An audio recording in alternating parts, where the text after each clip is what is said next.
Estamos aí de novo, voltamos. Vamos fazer agora a correção da prova da FUVEST, prova V da FUVEST.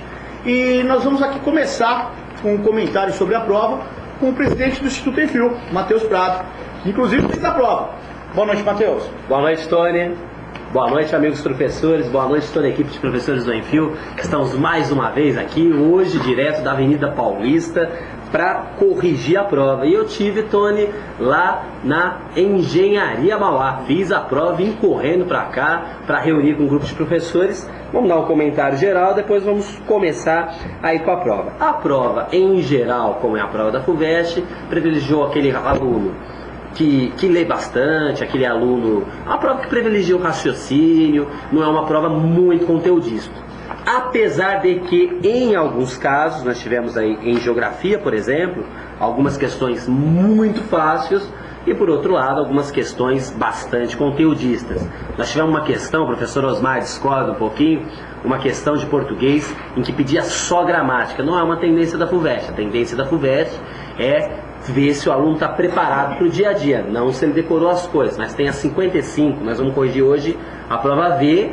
O aluno pode pegar aí, enquanto nós estamos fazendo, pode entrar no nosso site, pegar a correspondência de prova ou no site da fuvest.br para vocês irem vendo a correspondência. Eu fiz a prova K lá, hoje nós vamos corrigir a prova V. Então, em geografia nós tivemos isso, em inglês muito tranquilo, né, Felipe? A prova de inglês era uma prova bastante... O Sérgio Malandro, nosso amigo Sérgio Malandro, Felipe... A prova de inglês, 5 questões, é isso? Em inglês, as 5 questões, 2 textos em inglês, você só precisava saber vocabulário. Então você que vai fazer cursinho ano que vem, ó, esquece de frequentar as aulas de gramática do cursinho se quiser fazer FUVEST. Tá certo? Se cair, caiu uma ou outra. O que é importante? Saber vocabulário, ler revistas em inglês, ler textos em inglês. Em física, uma prova bastante tranquila. Em matemática, algumas questões fáceis, outra pedindo muito mais conteúdo, mas em geral, de novo, a FUVEST, o maior vestibular do Brasil, o melhor vestibular do Brasil, uma prova bastante tranquila. Quero mandar um abraço aqui, Tony, para Flávia, minha amiga, ligou agora há pouco, mandou um abraço pra gente. Um abraço aí, Flávia, e para as alunas Sandy e Emanuele, aqui da Paulista, que pediu para mandar um abraço também, para minha filha Jéssica, que está em casa. Beijo, e agora com vocês, Tony. É isso aí, pessoal. Bom, voltamos então. Vamos começar a correção da prova V da FUVEST. Estamos aqui no Instituto Enfio da Unidade Paulista. E nós vamos chamar para resolver as questões em inglês, que são as questões 56, 57, 58, 59 e 60, o nosso querido professor Sérgio Malandro. Isso é, professor Felipe. Tem que ser o Tony mesmo, né? Belezinha, pessoal, boa noite. Obrigado por assistirem. Bom, Paulo Gato, né? Vou começar então com o inglês, a questão número 56. Esse texto é bem interessante porque fala sobre pesquisas com robôs, né? Em restaurantes. Então, quer dizer, digamos, de certa maneira, tentando substituir, mais ou menos, né, o homem por um robô. Tem uma ideia? Bom, pessoal, é o seguinte, na questão 56, a resposta é a letra D. Por quê? Porque ele fala que o robô vai funcionar como garçom no restaurante. Mas não no sentido de servir mesas, refeições, preparar comida, nada disso. Ele vai ter capacidade de interagir com as pessoas e repetir os pedidos, tudo bem? Mas nada a ver com cozinhar, com preparar comida, nada a ver. Por isso que a letra, por exemplo, letra E, ele fala que vai conversar em várias línguas. Não, ele só vai repetir um pedido feito pelos clientes, tudo bem?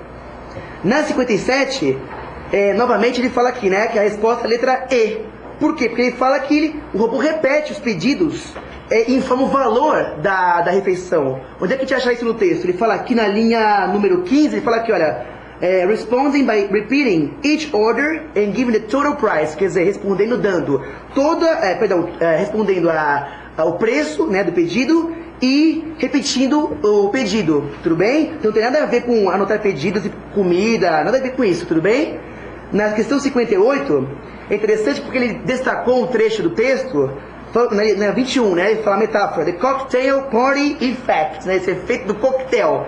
Que diabo é isso? Né? É o seguinte, que aquele burburinho, né? As pessoas conversando, e isso, como é que o garçom, ele entenderia, né, digamos, o pedido com várias pessoas conversando? Como é que ele consegue discriminar? Como é que ele consegue destacar, entender o que o cliente fala sem se prejudicar pelo burburinho em volta, né? Então a resposta é a letra A, porque ele fala que ele consegue selecionar o robô, né? Sons relevantes, né? E presta atenção nesses sons em locais com muita gente. A resposta tá aqui, né? Ele fala aqui, olha, how to teach machines to pick out significant sounds amid the hubbub, ou seja, como é que ele consegue, né, digamos, entender significant sounds, sons significantes, né, importantes, em amid, é bem formal, é entre, né, entre o hubbub, entre esse burburinho. Então o robô tem que ser capaz de entender o pedido de maneira correta, legal? O segundo texto, pessoal, que fala do New York Times, né, que é o seguinte, ele fala sobre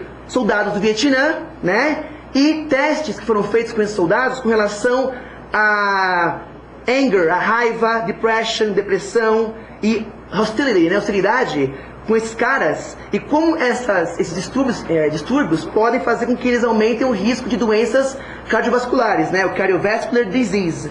Na questão 59, a resposta é letra B, porque ele fala que o estudo baseou-se em diferentes tipos de exames médicos e resposta a questionários. Onde é que a gente acha isso no texto? Na linha número 10, que ele fala aqui, olha, over a period of 10 years, quer dizer, durante o período de 10 anos, the man had regular physical examinations, quer dizer, exames médicos regulares, involving a wide variety of medical tests, envolvendo uma grande variedade de testes médicos. Então a resposta é a letra B, tudo bem? E na questão 60, ele fala sobre a ideia central do texto, ou seja, é uma questão sem muitos rodeios.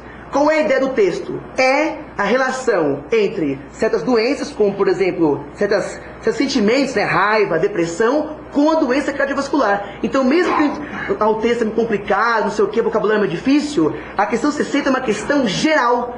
Então o aluno não precisaria saber todas as palavrinhas para matar, que a 60 é a letra C. Porque ele fala o quê? A resposta é que doenças cardiovasculares podem estar relacionadas aos níveis de hostilidade, raiva e depressão, que é justamente o que ele fala na segunda linha, não, terceira linha do texto. Ele fala aqui, olha, que anger, depression and hostility may increase, pode increase, aumentar o risco de doença cardiovascular. Tudo bem? Então foi uma prova tranquila, só que tomar cuidado com a inferência, ou seja, a gente tem que se manter ao texto, sem grandes rodeios, e tentar matar as questões pela inferência. Tudo bem? Obrigado.